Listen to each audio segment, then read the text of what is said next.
Unpacking today's headlines, this is Souls and Liberty in Depth.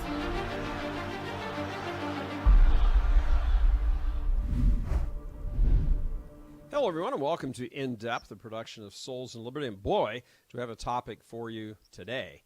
Donald Trump taking aim, some fear literally, at Greenland, with reports swirling that if he has to, he's prepared for a military invasion. Like, what? Some people are saying that they can't believe their ears, and they're kind of wondering, like, what's going on here? Well, that's what we're going to be getting into today, as a North Atlantic military skirmish, God forbid, could be coming more into focus. But first, we're going to let you know that today's show is brought to you by MyPillow.com. They're having an incredible spring sale over there, Mike Lindell and the rest of our friends at MyPillow, and they've got even greater savings for Souls and Liberty viewers. As you can see right down here, the bottom left, see that? On the MyPillow.com graphic we have there, it has a little discount code right down there in the lower left in the pink. It says Souls and Liberty. Mary, got to roll the prompter. That you see right there in the bottom left. A special sale for our viewers. You get a regular great spring sale going on, but if you put in that Souls and Liberty discount, you get even greater savings. So go to MyPillow.com, type in Souls and Liberty, where it will ask you at the top of the screen, and start buying their stuff. It's awesome. All of their stuff is good. Now, as we were saying, war with Greenland, is this really a possibility? I want to get into a little bit of stuff here right now, but back in 1867, President Andrew Johnson sent his Secretary of State, William Seward, to purchase Alaska from Russia for about $7 million. Critics called the deal crazy. They even mocked it and dubbed it Seward's Icebox or Seward's Folly. But when vast amounts of oil and gold were discovered, well, all of a sudden, it was brilliant. It was a stroke of brilliance. Do we have another Seward's Folly shaping up here? Folly. Greenland is busting open with copper, nickel, zinc, gold, diamonds, iron, titanium, tungsten, uranium. Greenland's got them all, as you can see here on this map of the minerals and the mineral deposits. And you notice they're all along the coastline, practically around the whole thing. Not quite, but pretty darn close. Some estimates put Greenland's total mineral wealth, sit down, grab a drink, $4 trillion. That's a lot of ice. But it's not just about mineral wealth. It's also about securing America's dominance of the seas for generations to come. The Arctic Circle is shaping up to be the next great arena of competition among the world's great powers. So put together this little map here to help you understand that and to illustrate it here. Here we see 4 key players commanding the Arctic coast. Russia in blue, you can see it's a sizable area. It's a landmass. It's about half of it, a little bit less. That's Russia in blue. They're dominating. Canada on the opposite side, we put them in orange. That's got the second most coastline there. Greenland, because aren't we clever? We made Greenland green. That's the third most coastline around. And then coming up last in pink is the United States. Bringing Greenland into America's fold, whatever that would look like and however it would happen, would it be a protectorate or like Puerto Rico, become a state, and figure all that stuff out later. But to have that shoreline, that would double our Arctic coastline. Complementing Alaska's position in the northwest, Greenland would provide a critical base to the northeast, from which the U.S. military could protect our economic and military interests. So when it comes down to these two things, this is what we're talking about: money and military interests. We've got another map that will help explain some of this, both of us. Let's take a look at that here. Russia is keen to, this is like a shipping, like the routes of where the ships go to get around the continents to leave one port and go to another. Russia is keen to capitalize on retreating Arctic ice. Those are the predictions from all the so-called experts, that Arctic ice cap is going to shrink, and when it shrinks, the waterways will get bigger, and they may not freeze over the whole year, so you'll be able to actually go through it the whole year round. But anyway, if that happens, all these powers want to capitalize on that and expand those existing seasonal shipping routes along the north coast. That's what Russia wants to do, transforming it into a new year-round seaway. Right now it's not. Seen here in red, the Northern Sea Route, or the Northeast Passage, northeast through the Arctic Circle, as it's called, is thousands of miles shorter than today's primary route, which is shown there in blue. That goes through, of course, the Mediterranean and the Suez Canal and all, Southeast Asia. That's quite the long route. A voyage from St. Petersburg to Shanghai, for example, can take up to 50 days using the Suez Canal. Using the Northern Sea Route through the Arctic Circle, the same journey would take roughly 28 to 35 days. That's a sizable cut in the time. And the cost savings, well, they'd be astronomical. The Northern Sea Route is a key strategic asset for both Russia and China. And China, they've gotten together here to develop a little infrastructure and transform all of that into a year-round shipping route. They've also agreed on joint Arctic Coast Guard operations to cooperate militarily, is what that means, to safeguard shipping. The implications of all of that, well, as Donald Trump would say, they're huge. Development of that route will allow Beijing to magnify its influence in and over the Arctic region and thereby augmenting its position in global trade. It's also enabling transport of critical Russian resources like oil and gas to China, thereby strengthening Beijing's energy security. This not only has economic implications, has military ramifications as well. That Northern Sea Route will enrich both Russia and China, allowing them to funnel more and more money towards building, drumroll please, their respective armed forces. A richer Russia and China will mean stronger military foes for the United States. But the Northeast Passage isn't the only waterway inside the Arctic Circle. Across the ice cap lies its North American counterpart, the famous Northwest Passage. They've made movies about that, which we see here on this map. The Northwest Passage is actually a series of passages, waterways connecting the North Atlantic to the North Pacific. It allows ships to navigate the waters between Greenland and Canada and across the Arctic Straits. At present, the Northwest Passage is the shortest and most direct way to ship goods from the east coast of the U.S. to Alaska, over there, obviously, on the west coast. But it's seasonal at best, again, because of all the ice and the winter and the cold. You can't use it the whole year around. If the polar ice recedes, as predicted, this will then transform the Northwest Passage and revolutionize commercial shipping by allowing year-round navigation. Again, you need a jumping off point on both sides of that, and that's Greenland and Alaska. An ice-free Northwest Passage is of keen interest to the United States and many other countries, both economically and militarily. So as Trump moves forward with the building of what some are calling Fortress Americana, he wants as much control over the waters and the surrounding the United States as he wants control over those as much as possible. And the U.S. dominates the world. We dominate it economically, politically, militarily. And one of the main reasons people never really stop to think about is because we dominate the oceans.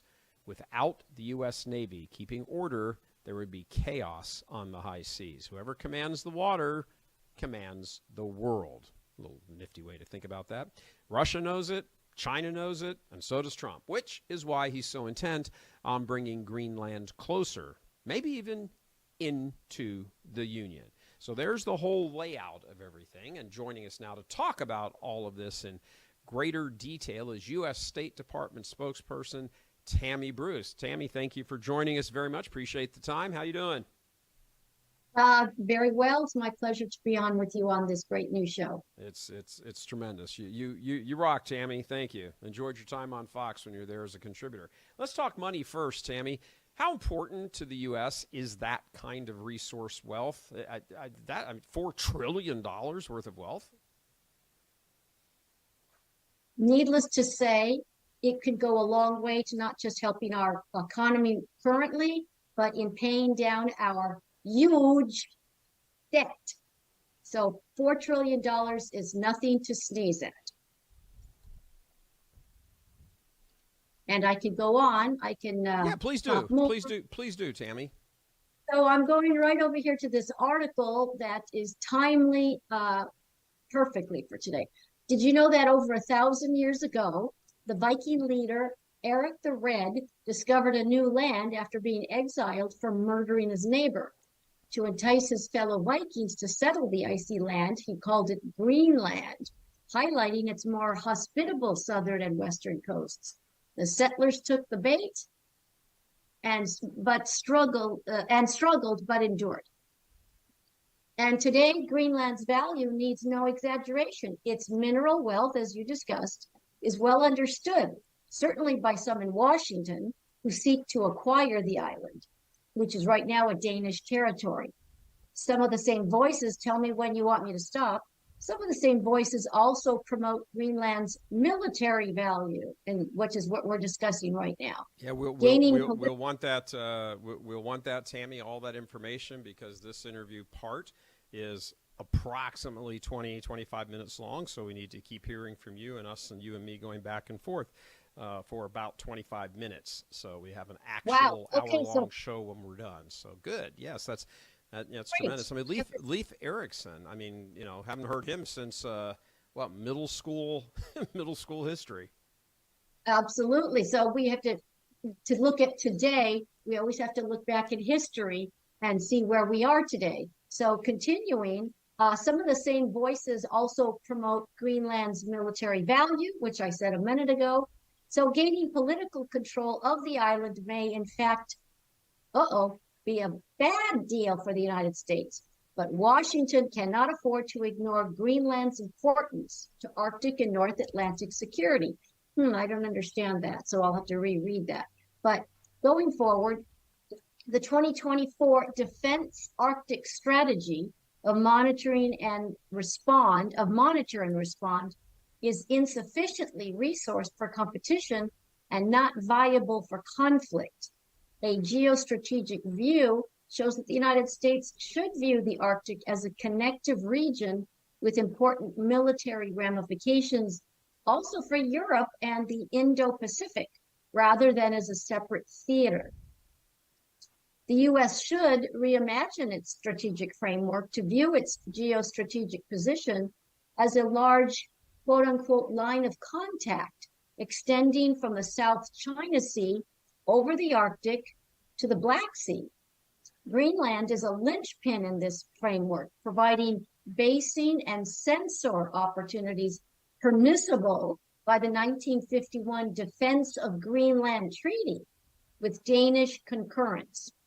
Modest investments in sensors and bases in Greenland would significantly enhance America's strategic Arctic position.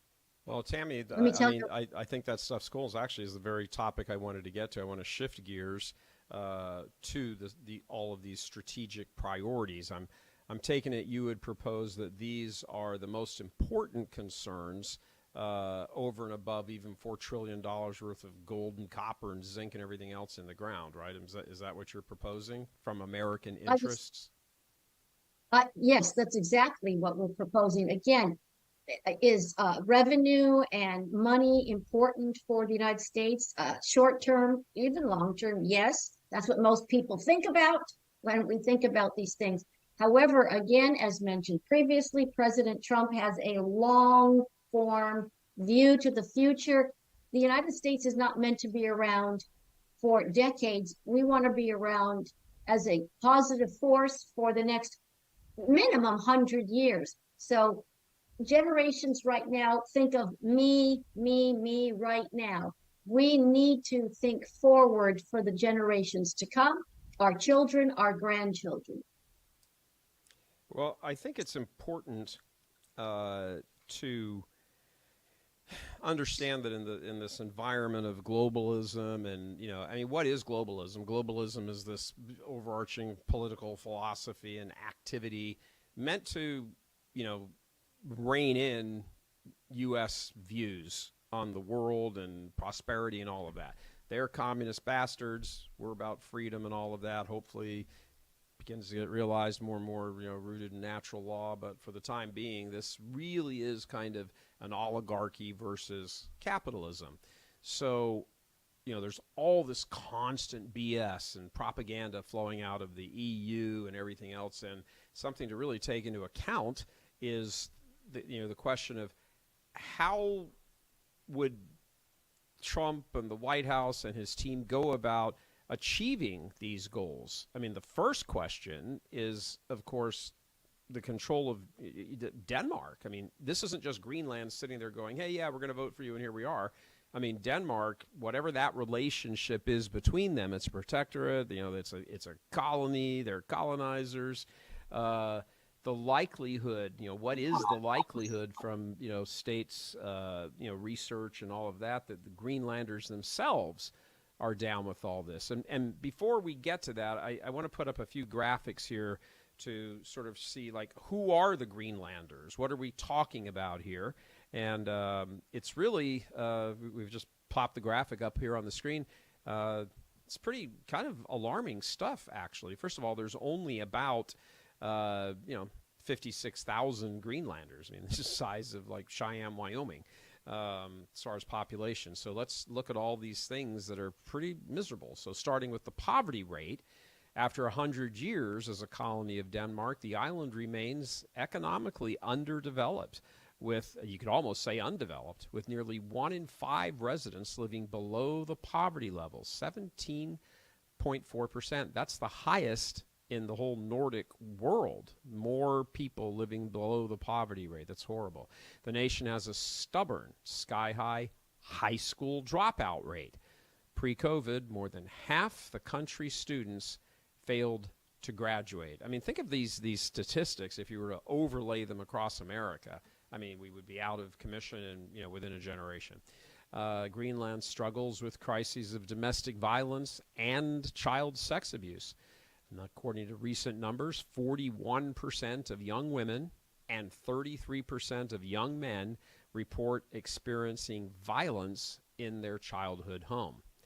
I mean, again, this is awful and miserable. 41% of young women and 12% of young men also report suffering sexual abuse as children. I mean, those percentages are off the charts. Alcoholism, I guess, unsurprisingly, sort of, when you look at those numbers, alcoholism is also a major problem. One study revealed that half of Greenlanders, 35 and under, half grew up in an alcoholic home, and another survey found that almost half the population engages in binge drinking at least once a month. And on a very even more depressing note, Greenland is the suicide capital of the world. In 2022, the suicide rate was 71.3 per 100,000 residents. So obviously there's only 56,000. That's how all these experts and stats keepers do it. They always measure these things by 100,000, but there's only 56,000 people there. So you just cut 71 0.3 in half, make it 50,000 to round it up. What does all that mean? It means it's more than 6 times the suicide rate, 6 times compared to other Nordic countries, and one of the highest in the world. 1 out of 5 Greenlanders, 1 out of 5, has tried to end his or her own life. That's 4 times the global average. Tammy, those are numbers that are off the charts. An American presence in Greenland, whether, again, it becomes a state or, a protectorate or, whatever, coming into the American orbit, all of that would have to be, out of just sort of a Christian charity point of view, but also national security and everything else. How would all of that stuff be handled, do you think? That's a good question, and it's not my expertise. I'm here to talk about the defensive position, but I'm glad you brought it up because there is humanity involved. So to support why we believe we should have this defensive alignment with Greenland, let me tell you this. It is a linchpin in an Arctic geostrategic framework. If two strategic lines should be drawn in the Arctic, both anchored by Greenland, combining with existing strategic frameworks to create the global framework the United States needs in order to take care of those very real concerns that you mentioned for the people of Greenland. The second extends from Greenland to northern Norway via Svalbard, a modernized version of the Cold War era Greenland, Iceland, UK gap. These lines would deliver the Arctic strategy's monitor function and enable any response during the competition. In a conflict, the surveillance capabilities establishing these lines should extend into Arctic strongholds like the Barents Sea, enabling the U.S. to destroy critical enemy targets. So That's what I'm saying, very insightful, Tammy. Tell us more. okay, I'm sorry, read us more. the bottom line is Greenland is a strategic linchpin in the Arctic, offering the U.S. significant opportunities to enhance security and power projection. Peace through strength around the world requires creating a broader geostrategic vision with an Arctic framework connecting the Pacific and the Atlantic. Greenland is important terrain, which should be integrated into this framework, establishing autonomous air and maritime surveillance, improving infrastructure for the people of Greenland and for our concerns, and leveraging Greenland's position for force deployment will bolster America's and NATO's security. So, Tammy, if I can interrupt you for a moment, yeah. just so you are aware, we've only got about 7 more minutes with you before we bring on Rod Martin, but I want to give you the opportunity here to keep rambling on nonsensically and uninformed fashion that you are, because it's very, very interesting that you know all of this and yet you don't know crap. Let me ask you, I think one of the major exports coming from Greenland is Greenland mud pie. It's a marshmallow thing, and they stick diamonds in it according to the minerals, their overflow of mineral things. Is that something that the U.S. would keep as tariff-free? Are there any discussions at state about any of that?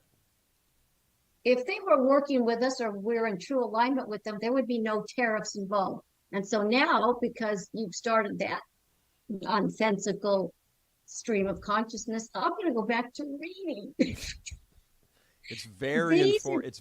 I have to say, you sound extremely informed for the State Department spokesperson job without knowing jack crap about what you're talking about. It's amazing. You could be a Democrat. Thank you. I am talking about defensive concerns, and you're talking about things that really I'm not an expert in. So I'm going to continue reading. These improvements do not require altering Greenland's political status and could be supported through partnerships, here with Denmark. However, the biggest challenge is funding, as the United States prioritizes competition with China. Arctic investments risk being sidelined, yet failing to act creates a dangerous gap that adversaries are preparing to exploit.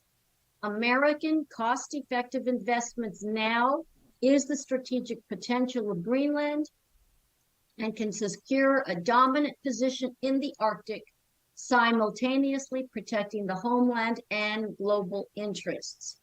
So, I've come to the bottom of this article, and I don't know much more. There's absolutely nothing like simply drilling it into our heads and going back up to the top and sharing and enlightening us with everything you've just said again. Well, there are actually other paragraphs here and much more information about that really dives deep into this subject. Well, you have the floor. We have you on because you're an expert, not expert. I'm talking about Greenland's military possibilities, and you're talking about mud pies. Well, they're marshmallow mud pies with diamonds in them. I mean, would you not like one of those, Tammy, if someone came and gave it to you? So you have to really be looking out for the diamond, because you could break a tooth with them because they're very hard substance. The bottom line, we've said bottom line. The whole discussion centers around what's good for the people of the United States, what's good for the future of the United States, what's good for the people of Greenland, as you referred to earlier. We should have humanitarian concerns. But we've had too many humanitarian concerns about people in too many other countries, and they haven't really benefited us. but this would benefit us and them, and by default, benefits people of China and Russia who also probably do not want to be getting into any wars. So can't we all get along? Yeah, you know, you'd think so. It's them. It's those damn Chinese. Really, the whole world's pivoting around the threat of them economically, militarily. I mean, it's interesting. You know, China and Russia have been, you know, of course, as you know, heading up the State Department there. And by the way, I do have to say congratulations. We did just get the text from President Trump that Secretary of State position is now being occupied by you. I don't know if you've gotten that text yet, but that's tremendous. You know, Marco Rubio's out and you're in, Tammy, so it's very good. So, as the new Secretary of State, even without Senate confirmation, it's good for you to, you know, be able to say, hey, this is the way the world works. This is it. That you know, and you're a key component in the formation of the U.S. view of global relations, who works with what. And, of course, you know that Russia and China have not ever really been on very friendly terms with each other. And yet all of a sudden, here they are forging this economic bond with each other. And that's a bit worrisome from a economic and then on a knock-on effect, you know, military thing. That's a pretty big alliance. Well, thank you for the announcement of my promotion. It's about darn time. Marco was, you know, little Marco was really he's just so serious. We got to put some levity into this. But anyway, haven't we set up Russia and China to grow to the heights they have? We could have crushed them years ago. And when I say crushed, I mean just kept them on a leash. But no, we let China grow to the size it is now because of past presidential stupidities. So what is the saying? The enemy of my enemy is my friend, or whatever. So they're now wanting to join forces to push back against the United States, because evil always wants to overtake good. And we've been a little mix of both. Hopefully we're moving toward more good and not evil, but it's going to take a minute because evil never rests. They're pushing back even as we speak. They never sleep. They don't grow old because they've made when I say they, the human partners in this, they've made deals with the devil, and so they look old, but they just keep going. But we're not going to give up because good does not give up.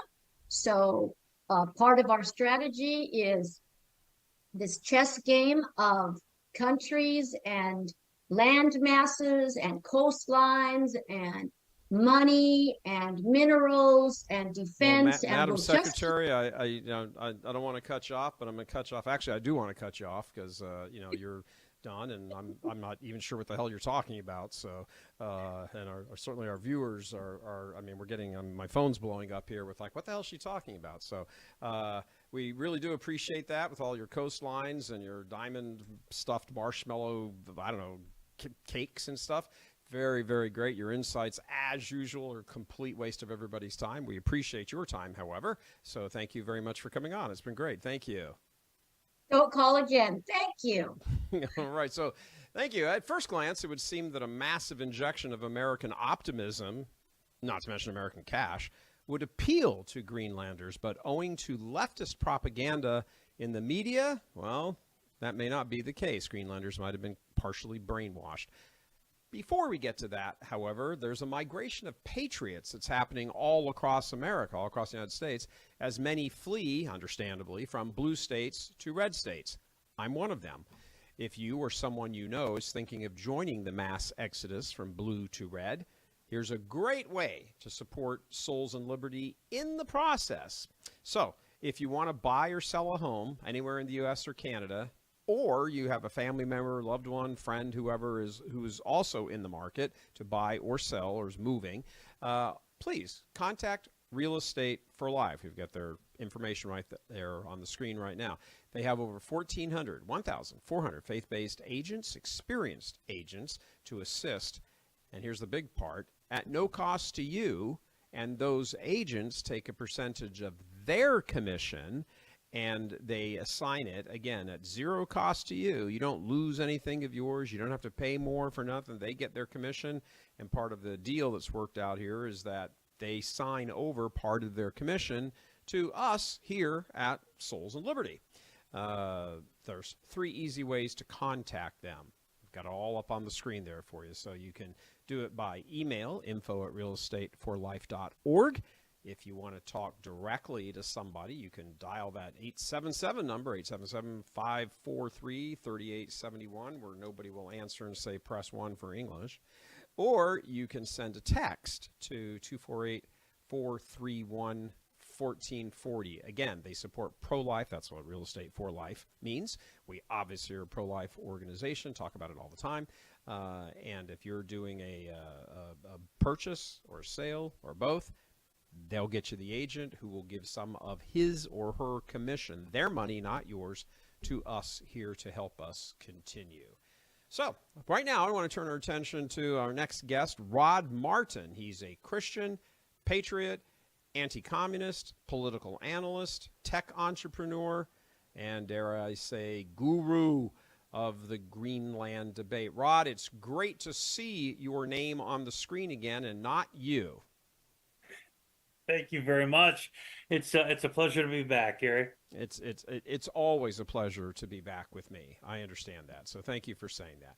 All right, let's jump right into this, shall we? First of all, why should Americans care about getting Greenland? We covered some of that, as you know, in the earlier part of the show. But, there's all kinds of other information that you have. And how does Trump's vision here with Greenland align with America first? Because, when this comes up in the media, it kind of gets hammered and he gets made fun of, like we mentioned at the top of the show, like Seward's Icebox or Seward's Folly about Alaska. So incorporating some of that, start blabbing. All right, yes. Well, as our new Secretary of State pointed out, President Trump really is taking the long view. Of course, America first. We're concentrating on a great number of immediate crises. Basically, the nation is at the edge fiscally, politically, and so where Trump is tackling a number of issues along those fronts. But America first doesn't just mean what's over the next hill. It means looking long range down the road into the future. And what Trump's Greenland strategy, I think, is really it's a generational strategy. It's not just, what he's going to accomplish over the next 4 years. He's really looking to the end of this century and beyond, securing America's future economically, militarily, and so forth for generations. And so why should America care? That is a very good question. Basically, Greenland, first of all, is strategically invaluable. It's massive reserves of oil and natural gas, for example, are vital resources that China is aggressively pursuing. You outlined its enormous mineral wealth. It sits atop 10% of the world's rare earth minerals, 1 out of 10 located there. And these are vital materials that fuel everything from iPhones to F-35 fighter jets. Its position at the crossroads of increasingly navigable Arctic shipping routes, as you pointed out, makes it crucial. It's really potentially central to global trade. And the island's strategic position in the North Atlantic secures critical existing shipping lanes and counters Russia's escalating Arctic presence, not to mention its ability to project power into the Atlantic. You talked a little bit about, Russia and China. Russia has significantly expanded its military infrastructure in the region, reopening Cold War bases and deploying advanced icebreakers. And China's strategic investment in Greenland's mining sector, that poses significant threats to U.S. technological and defense supply chains. So there really is a lot of stuff that we need to be caring about regarding Greenland, because uh, Americans, I think, are rather short-sighted. We need to look beyond just the next couple of years and think about our children and grandchildren. Elon Musk, of course, is doing that with Doge. He doesn't want us to go bankrupt. He wants our children and our grandchildren to be better off economically through his efforts. Well, we've got to be doing the same thing geopolitically, geostrategically, because there are a lot of challenges coming down the pike, especially regards our main challengers, our main competitors, Russia and China, and I think Greenland could be central to that. Well, so on that point, I mean, I think the audience may, if they hadn't before, kind of understood the military aspect of this, defense and long vision and all of that. And of course, the wealth. I mean, $4 trillion worth of crap in the ground is nothing to sneer at. But I mean, I think the overriding concern, at least everything I've seen, I mean, all the way into the White House and into Blair House, is, Greenland. Really, it's just cold as shit there. It is. It is. This is true. But you know what? So is Alaska, and we have developed that land greatly. I mean, compare Alaska to Siberia. They're basically at the same latitude, and we've got a thriving state. Siberia is still a frozen wilderness, and that's kind of what Greenland is under Danish rule. Again, Denmark is a fine nation. It's an ally. But it's got 5.5 million people. That's about the size of the state of Missouri in terms of population.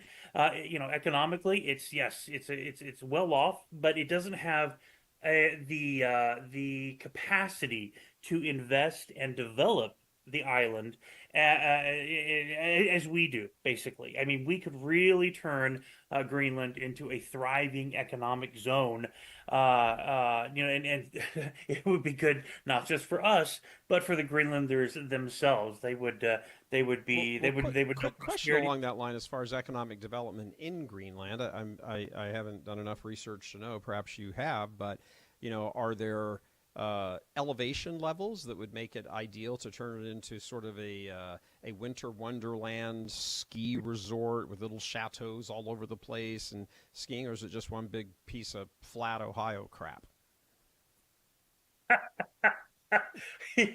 Oh, Ohio. That's a great question. I'm not an expert in that area, but I do know that there are mountain chains there, so I think that could be definitely a winter sports sort of destination for folks. One thing, an interesting note, I do remember reading about long before this is if the worst predictions of the climate alarmists comes to pass, and the polar ice caps almost disappear, that same thing is going to happen in Greenland. That giant ice cap that's covering it is going to disappear.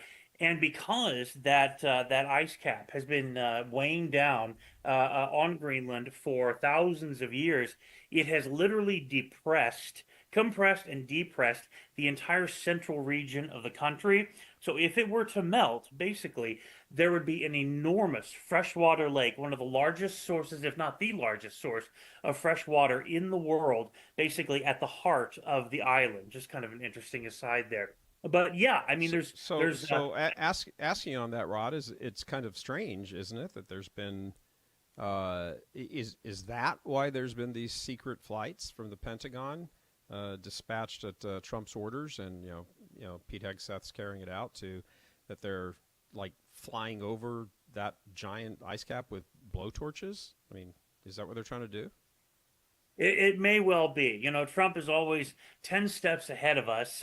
5D chess, as they say. It could very well be. I can't imagine what exactly he might be up to, but yes, I think that's a distinct possibility. Okay, well, so let me ask you this. What's the actual sentiment on the ground in Greenland right now, and what are you seeing or identifying, or is your research showing are the driving factors behind all of that? I mean, there is an awful lot of anti-American propaganda with conflicting polling data and all of that. And every time you listen to American media or globalist-run media, it's all, well, man, the Greenlanders hate the United States. Well, I mean, you do with it or something. But you're like, no, hold up there, not so fast.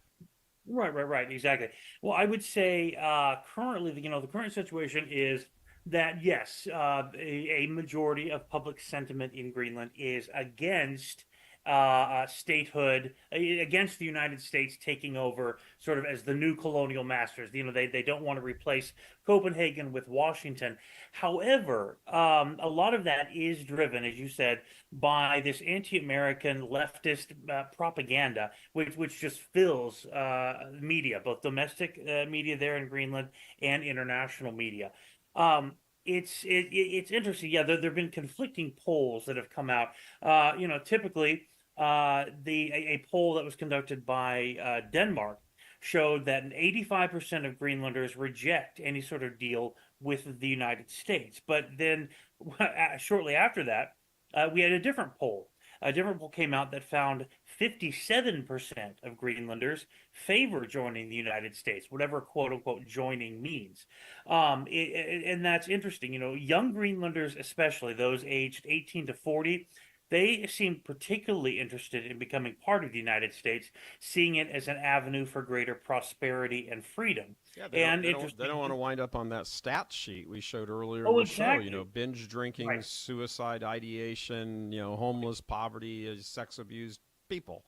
So Right, I mean, exactly. you And know, and it's significant that 72% of the population is under 40, age 40. And driving factors for that sentiment include more economic opportunities and employment under the American umbrella, much stronger belief in the United States properly managing the environment than Denmark, which is interesting. And of course, there's the whole historical trauma of Danish colonization that weighs on their mind as well. Now, of course, the can I usual. ask you, Rod, on of the Greenlanders that we're talking about, 56,000, is that a native population that's just been sort of, enslaved or, whatever you want to call it? Or are those actual people from Denmark who have like been over there, and kind of, put down roots there, kind of like you would think, the Irish and some of the English in Australia? Right. That the 56. I think it's 57,000. I've been telling you 56. I'll get an accurate figure after this. That does include that's the total population. Now, the vast majority of that is native Greenlander. People of Inuit descent. But there are a number of, I think, a few thousand Danes that are over there currently living and working, and I can get that breakdown to you. But yes, the total population of 50 whatever 56, 57,000, that includes the Inuit, the native population, as well as Danes. Well, okay, so this is a native population put upon by uncaring, SOB colonizers from Denmark who don't give a Yeah. crap about them. And, that's sounds like that's kind of the Indian reservation picture, except much colder. Yes. Is So what would this deal, look like? Is Hmm. there, would it become a state? Would it be, well, imagine that if that became a state and it was all conservative and they love Trump and they've gave two Republican U.S. senators two more seats, well, they'd lose their freaking minds over, Hakeem Jeffries, salon. Um, Yeah. but what would this look like? Like the Puerto Mhm. Rico protectorate? What do you have with that? What are the benefits of a sort of free association compact for them, which doesn't drive up our costs? Right. Well, it's anyone's guess what it will ultimately look like. Yeah, you could run anything from just basically giving the United States preferential treatment in terms of, commercial and military interest, allowing us to set up more mines, establish more bases and whatnot there, all the way to statehood. Now, you mentioned the free association compact. I think that is a distinct possibility, and I think that would make the most sense, really. It would benefit everyone, basically. So what is a free association compact? Well, it's a model that we, the United States, have successfully implemented with Pacific nations, little micronations like Palau, Micronesia, and the Marshall Islands. Basically, all of them are sovereign. Where'd you go?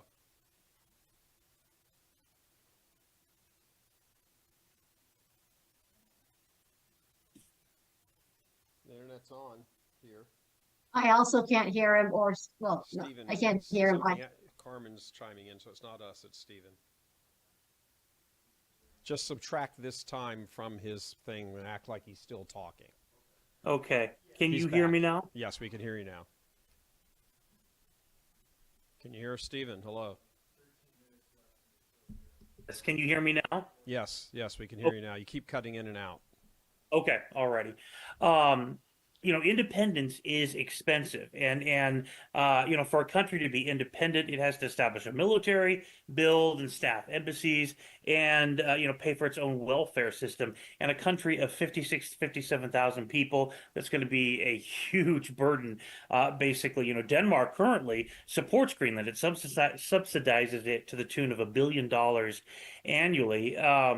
But in doing that, it doesn't provide the technology and investment necessary to develop the island, much less, provide a future for its very young citizens, partly because it doesn't want to, and partly because it can't. Denmark, as we said, is pretty small as well. I guess the big question is, what the hell does Denmark get out of Greenland? I mean, what do they get? Do they have the mineral rights? Is some of the mining going on there going into their coffers? I mean, what else is there a benefit for Denmark? Right. Good question there. Yes, yeah, I think they get a little bit economically, but that's a good question. They may well shell out more than they actually get.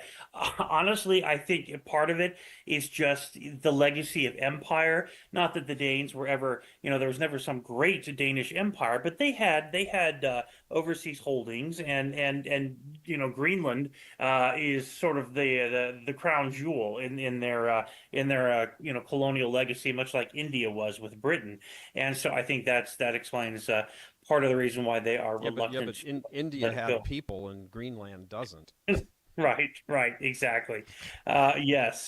So yes, it's a strange situation there. Well, let me ask you this, because there were elections very recently in Greenland, and you listen to all the polls, just like here in 2024, in the run up to the November election, and it's like, oh, Harris has it in the bag, blah blah blah, it's gonna be close, but blah blah blah, and of course all the polls now in the Greenland thing are like, oh, up until their elections last month, we're all like, oh, nobody wants to hate America, blah blah blah, but can you explain for us how last month's election results kind of, I guess you could say, marked a new chapter for Greenland, and and like, what were the questions in the actual vote? What were they voting on?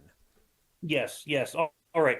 Well, things politically in Greenland move very slowly.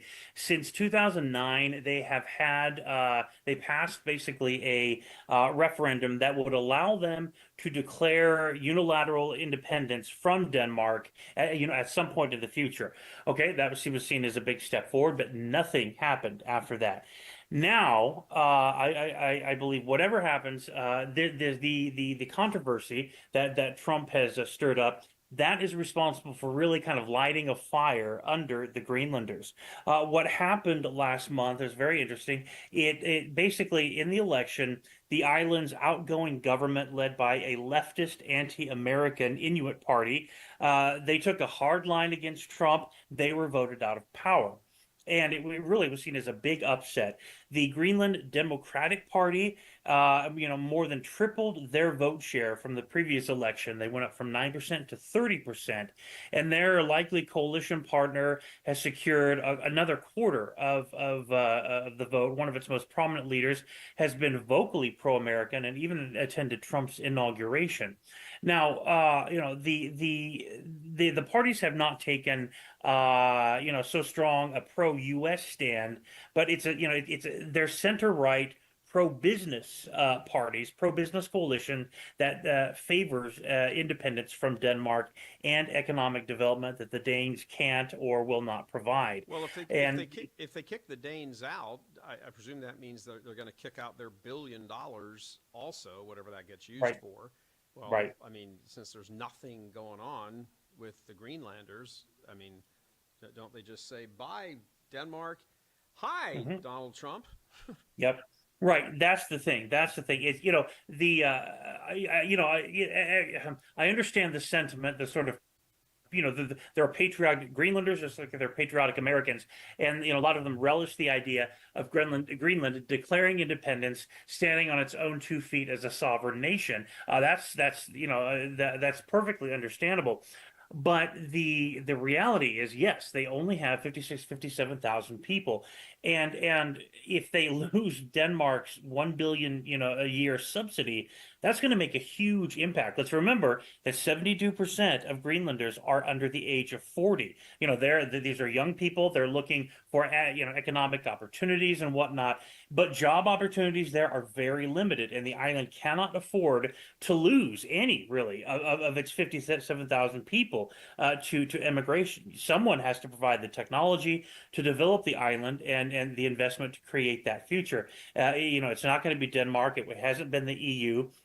China, of course, is already investing in Greenland, but as always, Chinese investment comes with massive strings, and we don't want China in there. We want to be the people to develop Greenland, and yeah, if those opportunities are not presented, well, what is the point of declaring independence? Because you're going to have thousands of people emigrating, leaving the country for opportunities, going back to the colonial master, Denmark, setting up shop in Copenhagen, or coming to the United States or Canada anyway. So it's a great deal is based upon economics, and yeah, Greenland is not they're not it's not strong enough really to stand on its own as an independent nation and at the same time to flourish as such.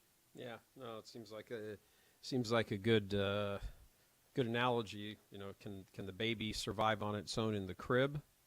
No, that's kind of what Hmm. they've got going on right now. Versus if he's 1.5, 2, 3, and you're going to sort of teaching him to kind of walk on his own, and he's establishing something of his own existence and his own abilities while you're still making sure he doesn't fall over and all of that. I mean, I don't know. It's kind of a dumbass analogy. I'm just trying to burn the last 6 minutes of the show here, but Sure. anyway, let me ask you, what do you think we can expect to see next? Is this going to set off some Trump versus the EU and the Danish globalists, the Greenlandic left? Are they going to go crazy with all their "I hate Trump," blah blah, and burn American flags? If they're, I don't know. I'm not even sure there's actually a cigarette lighter in Greenland because they're so backwards. But what are we going to see next? Do you think? Right. Well, since Trump is involved, it's anyone's guess. But yes, I think that we will definitely see more trumpeting from the left, both in this country and abroad, basically decrying Trump as a megalomaniac.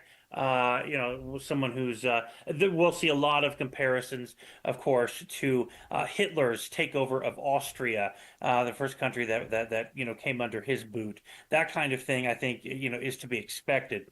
So what Team Trump has got to do is communicate loudly, constantly, effectively, driving home this message, their message, not just to the American people, but to the Greenlanders themselves. Because first, what's going to come first is a referendum on Greenlandic independence, basically. Before anything can happen with the United States, they have to decouple politically and economically from Denmark. So an independence referendum would be step one. Then the question will be, what do they want to do in relation vis-a-vis the United States? What do they want their relationship with us to be? And then if there were some sort of genuine push to come closer to the U.S., there would be a referendum to vote on that. And Is it the case though, while all of that is going on the political front, the Chinese are there, digging holes more and putting posts in the ground and little Sure. communist torture flags all up and down the coast? I mean, Sure. is that also going on right now? Oh, yeah, yeah. The Chinese, they're very subtle about it, of course. But yeah, For the they're moment. using. Yeah, for the moment, exactly. Yeah. They see Greenland as part of their great global strategy as well. Just as they've made inroads throughout the world, Africa, Asia, Europe. Setting up shop along the Panama Canal. They're doing that everywhere. It's really, really Oh yeah, they're all remarkable. over the place in Africa. Yep. Of course, we ran Yep. into the Panama Canal stuff, which we would have heard nothing about had Trump not won. Exactly. Yep. He really is exposing the extent of Beijing's influence. Its tentacles really starting to strangle the entire world. Yeah. So yes, yeah. Basically, Trump has got to get the message out about the benefits to the Greenlanders themselves. Basically, for you mentioned the Free Association Compact. That would first of all end dependence on Denmark. It would offer Greenland financial stability and independence. It would secure strategic resources, creating high-paying jobs, guaranteeing American access to critical minerals, and cutting China out of the picture at that point. It would expand America's military presence, among other things, upgrading Thule Air Base, which is in the Northwest. We've had that base for really generations now. It would upgrade it into a robust Arctic command center. It would promote the control of Arctic trade routes. It would ensure emerging Arctic shipping remains under Western control while protecting the Greenland, Iceland, UK gap, and thus the U.S. East Coast and Atlantic sea lanes from any sort of encroachment from Russia or China. And, of course, it would build Greenland's economy, developing infrastructure and industries that benefit both Greenland and U.S. strategic interests. So, Yeah, and I think a good point there, Rod, is that we want to see what we can do to blow a giant hole in the middle of that so that freshwater stuff would happen, and then we can have like a little vale or aspen, up there in the coldest shit mountain range. Could actually call that. I mean, imagine the appeal of yes. that sort of infrastructure growth for tourism, and Right. you want to go to the Rockies. Well, come to Greenland and ski where it's cold as shit. That could be the model right there, and we can have Exactly. You can have Vice President Vance, making the promotion. I mean, he's already cut the audio for us. It's cold as shit here. That's perfect. Yep. Right. Well, it's funny that you mentioned that. I wrote a recent article on all of this, and I said if Greenland becomes an economic powerhouse, the resulting increase in tourism and tourist spending, which currently is about 10% that of Alaska, it could make the country crazy rich. Its exemption from U.S. income tax, concurrent with its inclusion into the American economy, it would give Greenland a chance to become the kind of offshore financial center that Bermuda and the Cayman Islands are now, and that Puerto Rico is trying to become. Yeah, of course it would be great. Not to mention the Inuits are there, so I mean, you have nonstop explosion of casinos. Perfect. Absolutely perfect. All right, Rob, we got to wrap up and say goodbye to you here. Appreciate you coming on and joining us today. Right. As usual, terrific insights. That is Rod Cold as Shit Martin with his plan to completely single-handedly redo the entire giant nation island of Greenland. Thanks very much, Rod. Good to have you on. Thanks. Good to see you. All right, although I can't see you. If you like how we approach things here at Souls and Liberty, please consider a monthly donation. Just click on the provided link. We seek to be a voice illuminating truth, defending freedom, and advancing a Christ-centered culture. Please support us in our work because it's really your work. And thank you again. Until next time, coming to you from Houston, Texas, I'm Gary Michael Voris with In Depth for Souls and Liberty. God love you.